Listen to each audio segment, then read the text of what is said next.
Now, most of you are probably aware that in the next year or two, we could very well be looking at a Snow White versus Snow White face-off. One of those movies is being made by Disney and stars everyone's favourite actress Rachel Zegler, and the other is being made by the Daily Wire in direct competition. Like most of you, I had no real idea what the thinking behind this movie was, so I decided I might as well ask the guy behind it, and he agreed to have a chat with me. So, well, this is my interview with Ben Shapiro. Enjoy! What is this movie all about? Like, what started it off? Where did you get the first idea for it? And what are you hoping to accomplish with this one? So we got the idea for it literally the day that Rachel Zegler did an interview in which she said that she hated the original Snow White and wanted to rip the guts out of it. And then Disney released those ridiculous cast photos of dwarves that were not dwarves, the multiracial, multi-ethnic, tall people and one dwarf. And it was at that point that this is how we make decisions at the Daily Wire.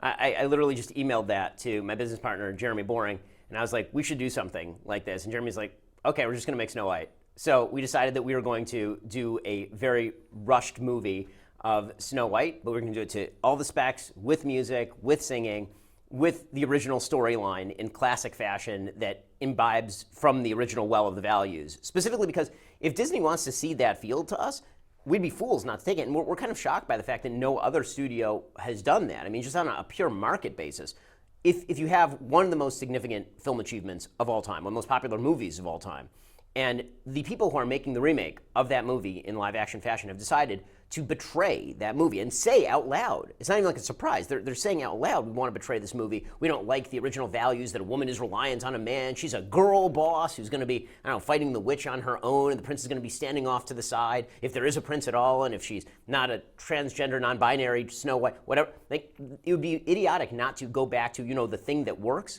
and do the thing that works in the face of the thing that clearly is not going to work. And Disney has a horrible habit of doing this. They keep taking some of the greatest IP of all time, and they're still living off the money from that IP, right? I mean, they're putting up on Disney Plus all these placards ahead of Aladdin saying this movie is super offensive, but I saw they didn't take down the movie, right? They still know that we all want to subscribe so that our kids can watch the original Aladdin, so they're making money off of it, but then they'll make the live action Aladdin, make it way worse for a quick money grab. Well, if I can essentially grab, if our company can grab the legacy of the original Snow White, then why would we not do that? We should do that. Yeah, no, it makes sense. And I don't think any of us expected the reaction that came with the Disney version of Snow White. Like, there's certainly been people who have been less enthusiastic about the live action remakes they've done. I'm definitely one of them. And it was very much a case of, okay, here comes another one. Then they cast Rachel Zegler as Snow White, and you think, okay, well, it's a race swap of the character, and it seems a bit nonsensical given the nature of the Germanic legend.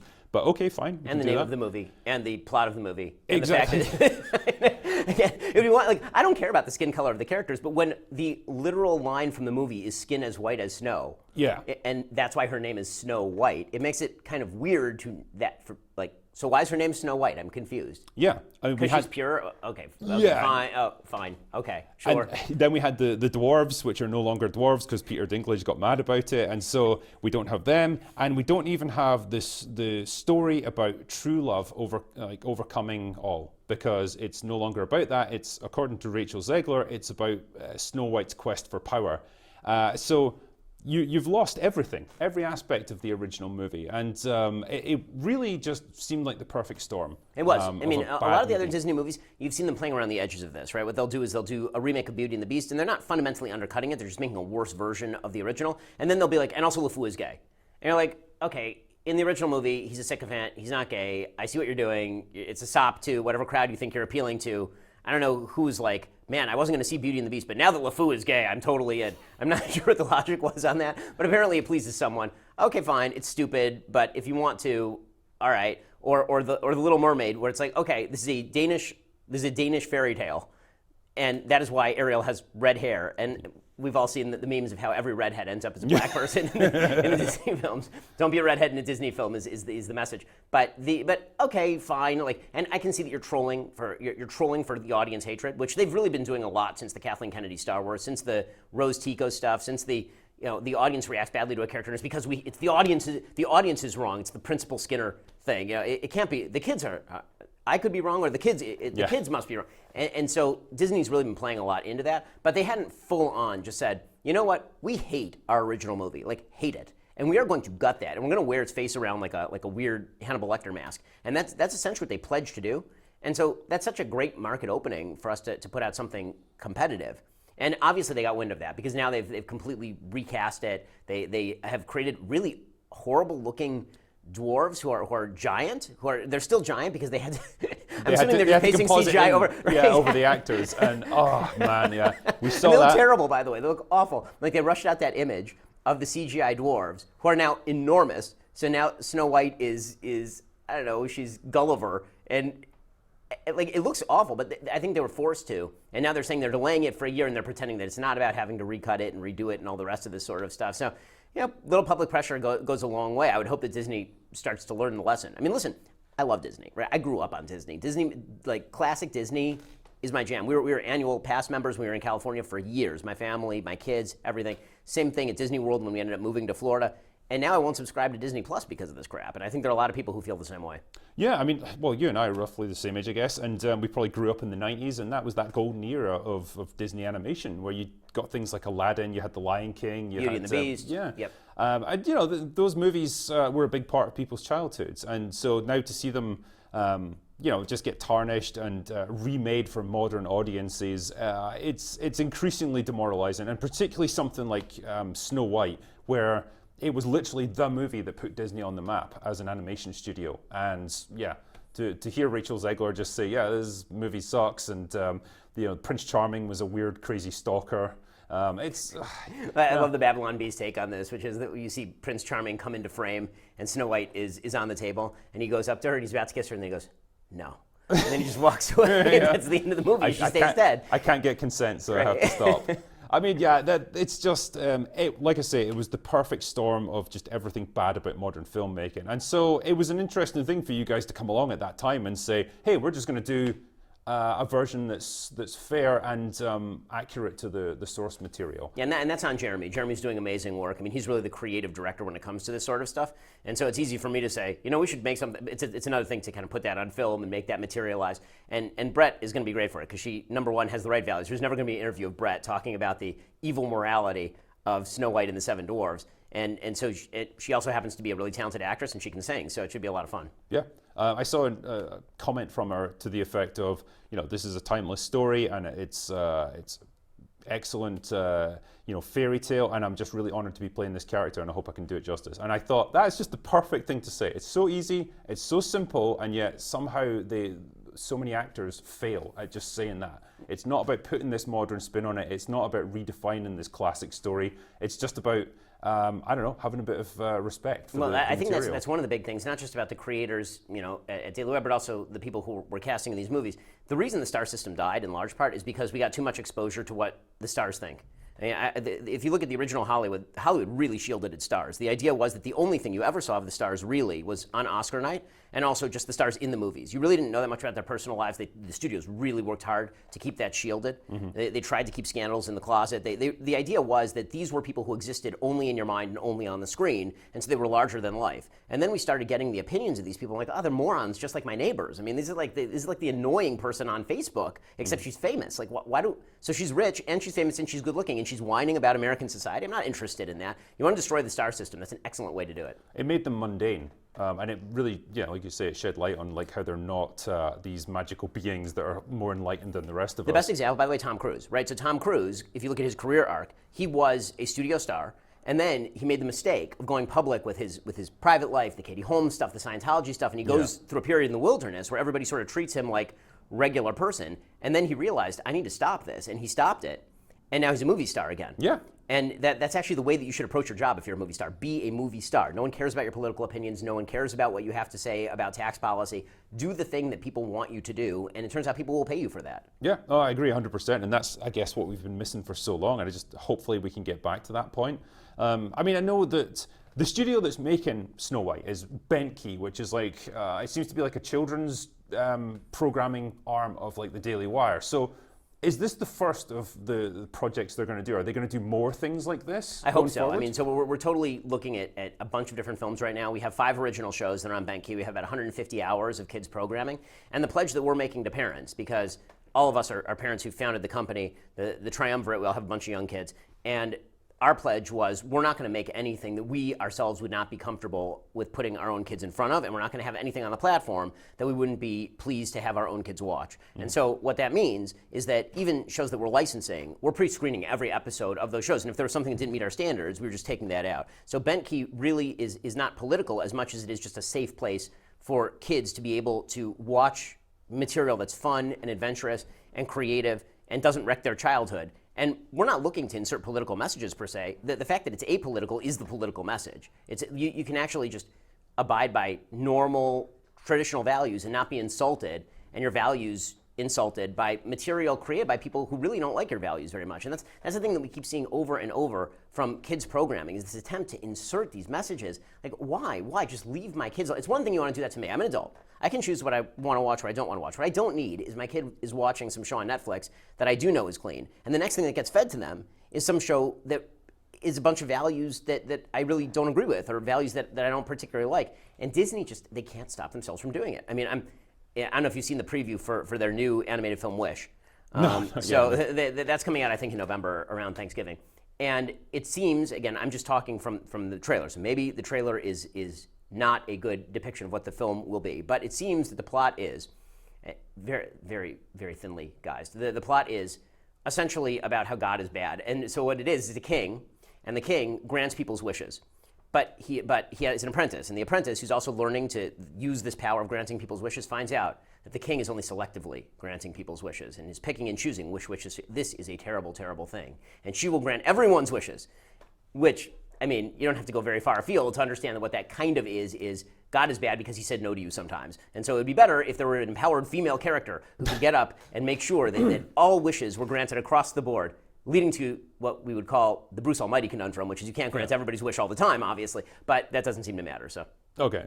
No, I mean, it's, essentially every movie that they've put out over the past year or two seems to have flopped. You know, clearly people are put off by this brand now, partly, I guess, because of the political messaging, partly like the poor writing, and partly just maybe oversaturation in some cases. Like we've seen it with the Marvel movies, like just endless superhero stuff just coming out. I think that also with the Marvel movies, you're seeing a lot of the same things, meaning that people liked the Marvel movies at the beginning because they actually liked the characters that were created.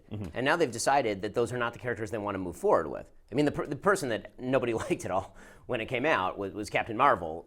Captain Marvel was boring because it's just a boring character. I mean, she can do literally everything, and there are no limits on her abilities. The rules of the universe don't apply to her, and that destroys every plot line that you've ever had in the Marvel universe. But when you get rid of Robert Downey Jr. and you just replace Robert Downey Jr. with a more diverse person, or because you need a more diverse person, or when you take Thor and degrade Thor and now you're going to have female Thor, or when you... Who was on board for this? I don't even understand the logic of that. If you've got a popular character, the rule in Hollywood typically was you ride that horse until it dies, right? If you got Indiana Jones, you ride Indiana Jones until Indiana Jones is 80, right? Which is what they did. Which is what they're doing. But they're not doing that in the Marvel universe. They're actually like killing off some of these characters and substituting in their place not somebody who is going to mimic a lot of those moves, but something different, something creative, put their own stamp on it. It's like, well, I mean, you can do that, but you have to understand that you're insulting the core audience. Instead of just creating a new character who might actually be popular in their own right, you're living off the legacy of the old character and using it as a sort of jet fuel. But it's not jet fuel. It's actually sawdust in the engine. It actually slows things. People don't like it when they feel insulted. If you take Iron Man, you substitute somebody who's completely different from Iron Man and then call him Iron Man. People don't like that in virtually any context. It doesn't matter who even you're putting in. But they've decided that they have higher priorities, apparently, that make them feel good about themselves. And it's not working. Well, yeah, we see where it's led. And I think it's the assumption, like you say, that audiences identify with the superhero title, you know, whether it's Iron Man or whether it's Thor or whatever, rather than the character behind it and by extension then the actor playing them. And the feeling that you can just swap out these people and that attachment will just transfer onto the new person. It doesn't work like that. It never did.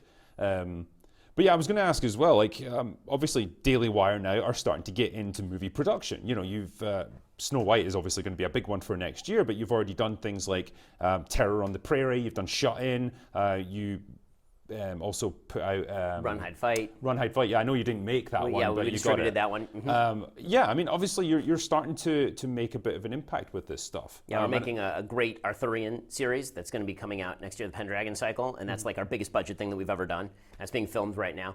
I mean, again, our goal is that we're not going to have the budget of Disney. I mean, Disney's spending $1 billion a year on content. We don't have that kind of budget. But what we can do is provide things that don't insult our audience. Yeah. And that seems like a pretty good pitch. I mean, honestly, it's funny. When we first started the company, we talked a lot about doing this sort of stuff. Jeremy's chief goal in life was to make this sort of stuff. When we first met and we became friends, he wanted to make Hollywood films. This has always been what he wanted to do. He came out to Hollywood to make Hollywood films. He's in writers' rooms, and he's friends with a lot of the stars and all this kind of stuff. And that was never really my goal. My goal was always more political. It's what I do for a living. But one of the things that we quickly realized is that if this ground was going to be ceded, like if it was just going to be surrendered, this ground of movies and TV shows that aren't going to insult you, then now there's actually fertile ground, right? And so that's why the Snow White thing works so perfectly, because it's a perfect, our audience needs us to signal to them that we're taking ground that has now been surrendered. And when Disney publicly surrenders the ground, it makes it a lot easier for us to say to our audience, they surrendered the ground, so we're going to take that ground, as opposed to just putting out a nonpartisan piece of entertainment where Hollywood hasn't really quite ceded the ground publicly. Like we think that they have, we think that they've abandoned the field, but when they publicly abandon the field like that, or when they make a movie like Lightyear and they decide they're just going to put a lesbian relationship in the middle of Lightyear in a movie for 6-year-olds, like you're saying the quiet part out loud now, and your subtle moves are well observed. We can all see what you're doing, and when you do that, it's very easy for me and our company to say, okay, well, here's an alternative. You don't have to do that, right? If you want to see it, go see it. Your prerogative, but here's something that is not going to be that.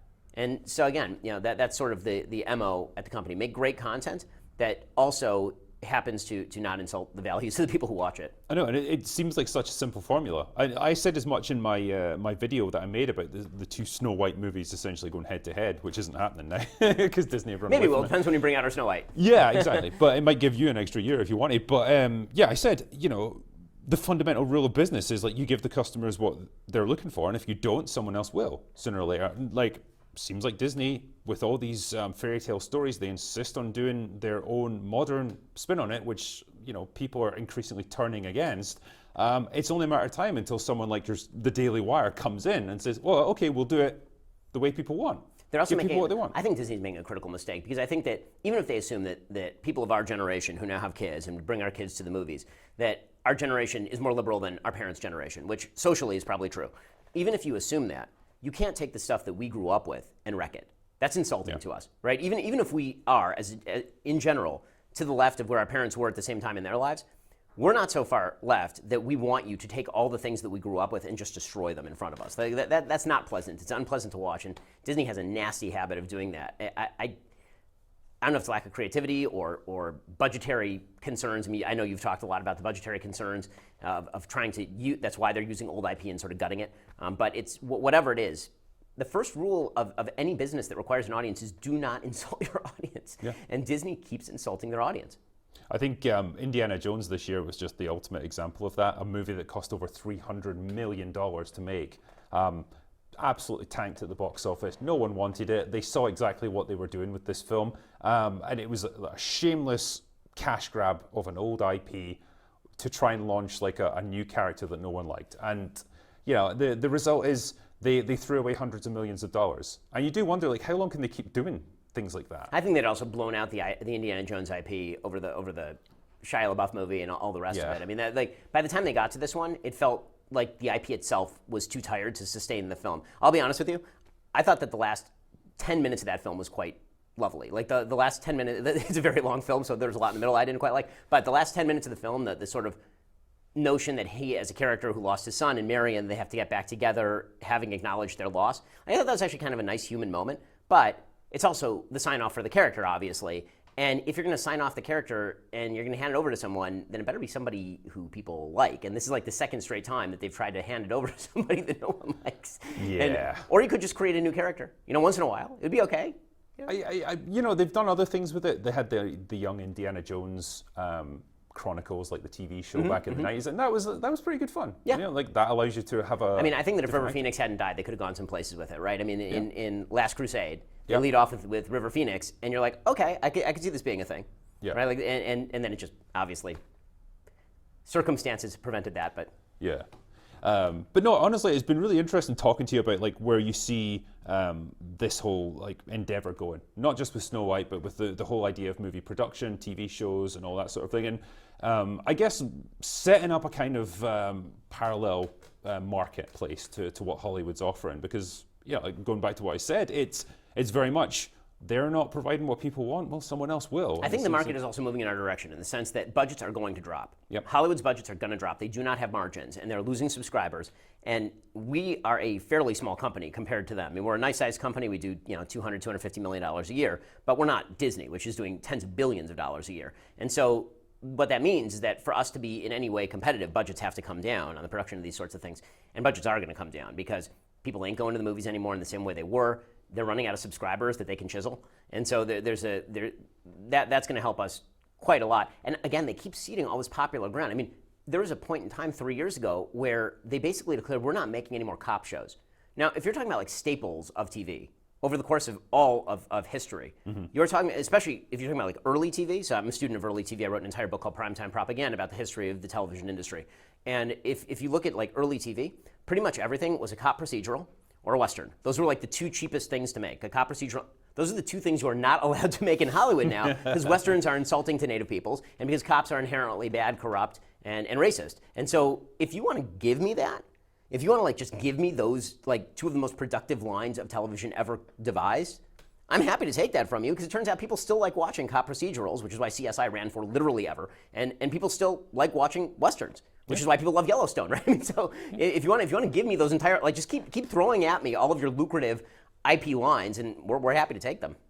No, I think so. And like honestly, I hope this movie turns out as good as people expect. Because it's got a lot of attention now. When you've got these essentially two exactly the same movies going head to head. Potentially now it's going to be different time periods when they come out, but it's still, people know about it now. I would predict that we will that we may move our release schedule Yeah. to match Disney's as a marketing tool. I just going to put that out there. You will have a choice, I think, when Disney's movie comes out between Disney's Snow White and our Snow White. Yeah, but I just hopefully it's I think a lot of people. We want it to be good. We want it to be good. We don't want to make crap. Yeah, not be a gimmick, essentially. Like, oh, we're just doing this because Disney are doing it. We're not going to go on a backlot somewhere and CGI a bunch of bad animation and put it in the background. Like that is not what we're here to do. The one thing that I think that even our critics acknowledge is that the movies that we've independently produced are very good-looking movies.